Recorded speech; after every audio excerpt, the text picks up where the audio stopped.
Baiklah, Assalamualaikum warahmatullahi wabarakatuh. Perkenalkan saya Muhammad Zulfindra dari Universitas Jambi, program studi perpajakan Fakultas Ekonomi dan Bisnis. Di sini saya ingin menjelaskan apa itu tentang PPh pasal 24. Latar belakangnya. Pajak merupakan sumber utama penerimaan negara untuk membiayai pembangunan dan layanan publik, termasuk pengaturan distribusi penghasilan melalui pajak penghasilan atau PPh. Seiring globalisasi, banyak wajib pajak dalam negeri yang memperoleh penghasilan dari luar negeri, yang menimbulkan risiko pajak yang berganda.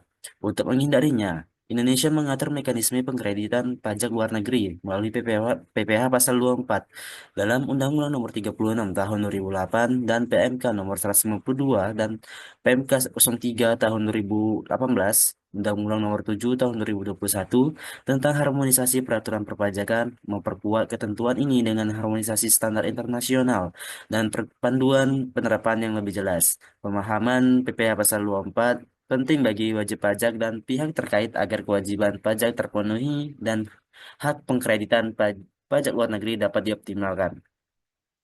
Pengertian. PPh Pasal 24 memberikan hak kepada wajib pajak dalam negeri untuk mengkreditkan pajak yang telah dibayar atau terutang di luar negeri atas penghasilan yang juga dikenakan pajak di Indonesia, bertujuan mencegah pajak berganda internasional.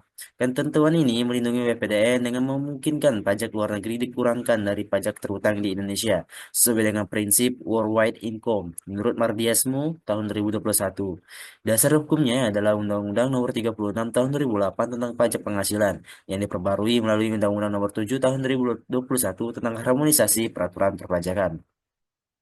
Dasar hukum. Yang pertama ada Undang-Undang Nomor 36 Tahun 2008 tentang pajak penghasilan, Undang-Undang PPh Pasal 24 Ayat 1. Pajak yang dibayar atau terutang di luar negeri atas penghasilan dari luar negeri yang diterima atau diperoleh wajib pajak dalam negeri boleh dikreditkan terhadap pajak yang terutang di Indonesia dalam tahun pajak yang sama.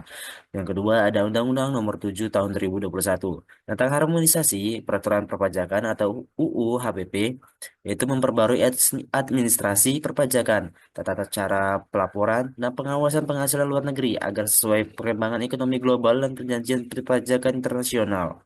Yang selanjutnya yang ketiga ada Peraturan Menteri Keuangan Nomor 152 PMK 03 Tahun 2018 yang menjadi pedoman teknis pelaksanaan pengkreditan pajak luar negeri, meliputi A. Pengertian pajak luar negeri yang dapat dikreditkan, B. Batas maksimum ke pengkreditan pajak, C. Persyaratan administrasi dan dokumen wajib, D. Mekanisme pengkreditan bagi wajib pajak badan dan orang pribadi. Tujuan dan fungsi. Tujuan utama PPh Pasal 24 adalah menghindari pajak perganda internasional yang terjadi ketika penghasilan yang sama dikenai pajak oleh dua negara, sehingga mengurangi beban bagi wajib pajak dan mendukung investasi lintas negara.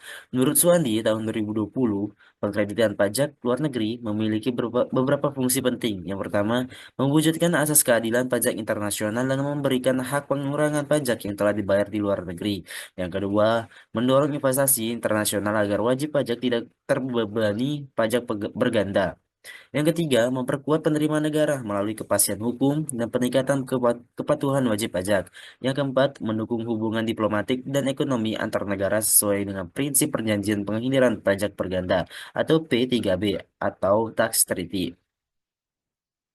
Mekanisme pengkreditan. Yang pertama ada identifikasi penghasilan dari luar negeri, yaitu tentang wajib pajak mengidentifikasi seluruh penghasilan luar negeri seperti dividen, bunga, royalti, sewa, keuntungan usaha, dan capital gain. Yang kedua ada penghitungan pajak yang dibayar di luar negeri, yaitu tentang pajak yang harus didukung dokumen resmi, misalnya Certificate of Withholding Tax atau bukti pembayaran pajak dari otoritas pajak luar negeri. Yang selanjutnya yang ketiga ada perhitungan batas maksimum kredit pajak, yaitu tentang berdasarkan pasal 3 ayat 1 PMK nomor 192 tahun 2018, pajak luar negeri yang dapat dikreditkan tidak melebihi pajak terutang di Indonesia. Atas penghasilan sama dengan rumus PPh pasal PPh terutang di Indonesia dikalikan dengan penghasilan luar negeri dibagi dengan penghasilan kena pajak. Selisih pajak luar negeri yang melebihi batas maksimum tidak dapat dikreditkan atau dikompensasikan ke tahun berikutnya. Yang selanjutnya ada pelaporan dalam SPT tahunan PPH, yaitu tentang perhitungan kredit pajak dilaporkan dalam SPT tahunan badan atau orang pribadi, dilengkapi dengan formulir 100, 1900, 1771, 4, dan dokumen pendukung tanpa bukti sah. Klaim dapat ditolak. Selanjutnya ada syarat pengkreditan. Yang pertama itu status sebagai wajib pajak dalam negeri atau WPDN, yaitu tentang hanya WPDN yang berhak melakukan pengkreditan. Wajib pajak luar negeri tidak memiliki hak ini. Yang kedua, ada pajak yang harus benar-benar dibayar di luar negeri, yaitu tentang pajak luar negeri yang dikreditkan harus telah dibayar atau terutang kepada pemerintah negara sumber penghasilan dan tidak sedang dalam sengketa atau proses pengembalian. Menurut pasal 2 Pasal 2 ayat 2 PMK nomor 192 tahun 2018. Yang ketiga, ada jenis pajak yang dapat dikreditkan, yaitu hanya pajak penghasilan atau income tax yang dipungut oleh otoritas pajak luar negeri. Pajak tidak langsung seperti PPN atau bea masuk tidak termasuk. Yang selanjutnya yang keempat ada penghasilan yang harus dikenai pajak di Indonesia, yaitu tentang penghasilan luar negeri yang harus menjadi objek pajak di Indonesia. Jika bukan objek pajak, kredit pajak tidak berlaku. Yang selanjutnya yang kelima ada dokumentasi pendukung yang lengkap. Wajib pajak wajib melampirkan bukti pemotongan atau pembayaran pajak yang dilegalisasi, surat keterangan resmi dari otoritas pajak luar negeri, perhitungan penghasilan kredit pajak, serta dokumen lain seperti laporan keuangan atau kontrak. Yang selanjutnya yang keenam adalah pelaporan tepat waktu dalam SPT tahunan. Kredit pajak hanya diakui jika dilaporkan dalam SPT tahunan pada tahun pajak yang sama. Keterlambatan menyebabkan hak kreditan gugur. Selanjutnya ada contoh kasus, yaitu dari PT Globalindo, yaitu WPDN memperoleh penghasilan dari investasi di Singapura tahun 2024 sebesar 1 miliar rupiah. Pajak yang harus dibayar ke Singapura adalah 10% atau 100 juta rupiah.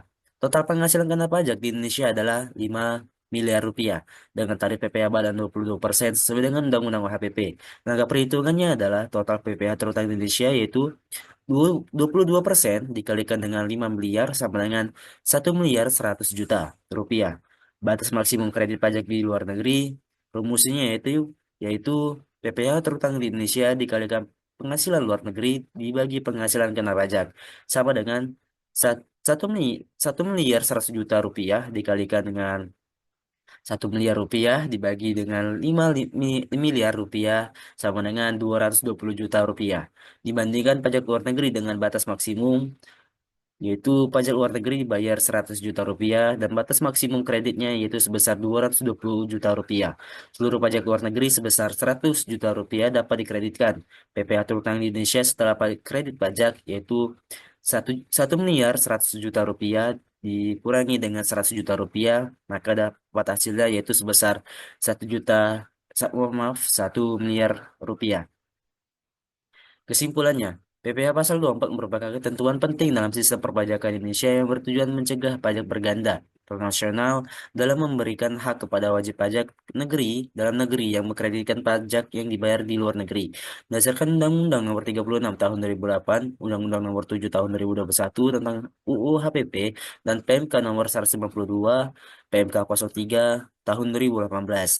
Mekanisme ini menegakkan prinsip keadilan, kepastian hukum, serta mendukung iklim investasi lintas negara. Namun tantangan seperti perbedaan sistem pajak antar negara dan kendala administrasi perlu diatasi melalui peningkatan kepatuhan dan kerjasama internasional agar penerapannya lebih optimal. Baiklah, sekian penjelasan yang telah saya sampaikan. Apabila saya ada salah kata, saya minta maaf sebesar-besarnya. Saya ucapkan terima kasih. Assalamualaikum warahmatullahi wabarakatuh.